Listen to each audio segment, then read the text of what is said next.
2105 সাল। পৃথিবী এখন ধূসর মরুভূমি। পৃথিবীর বুক থেকে সবুজ রং চিরতরে হারিয়ে গেছে। অক্সিজেন এখন আর মুক্ত নয়, সিলিন্ডারে করে কিনতে হয়। ৮০ বছরের বৃদ্ধ দাদুকে নিয়ে ছোট শহরতলিতে থাকে ১০ বছরের ঈশান।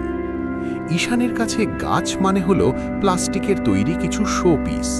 সে কোনোদিন আসল পাতা দেখেনি, স্পর্শ করেনি।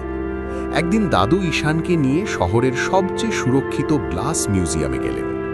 সেখানে বিশাল এক কাঁচের ঘরের ভেতর রাখা আছে পৃথিবীর শেষ জ্যান্ত গাছ, একটি ছোট্ট বটগাছ।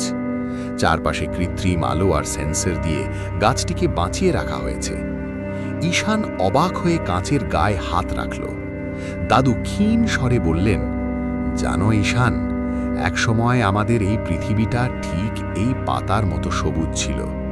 তখন আমাদের পিঠে অক্সিজেনের বোতল বয়ে বেড়াতে হতো না। এই গাছগুলোই আমাদের প্রাণ দিত। ঈশান দেখল গাছটির একটি পাতা হলুদ হয়ে খসে পড়ছে।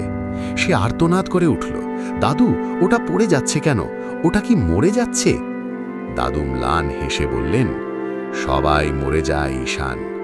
মানুষ যখন গাছের যত্ন নেওয়া ছেড়ে দিয়েছিল, গাছও তখন মানুষের সঙ্গ ছেড়ে দিয়েছে।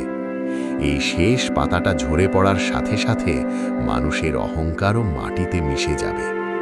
সেদিন রাতে ঈশান স্বপ্নে দেখল সে একটা বিশাল বনের ভেতর দৌড়াচ্ছে।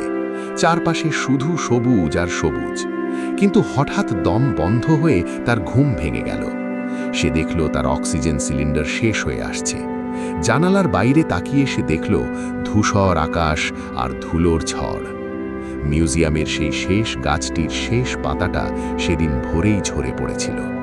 পৃথিবীর শেষ ফুসফুসটি চিরতরে বন্ধ হয়ে গেল। মানুষ সেদিন বুঝতে পারল, টাকা দিয়ে অক্সিজেন কেনা যায়, কিন্তু জীবন কেনা যায় না।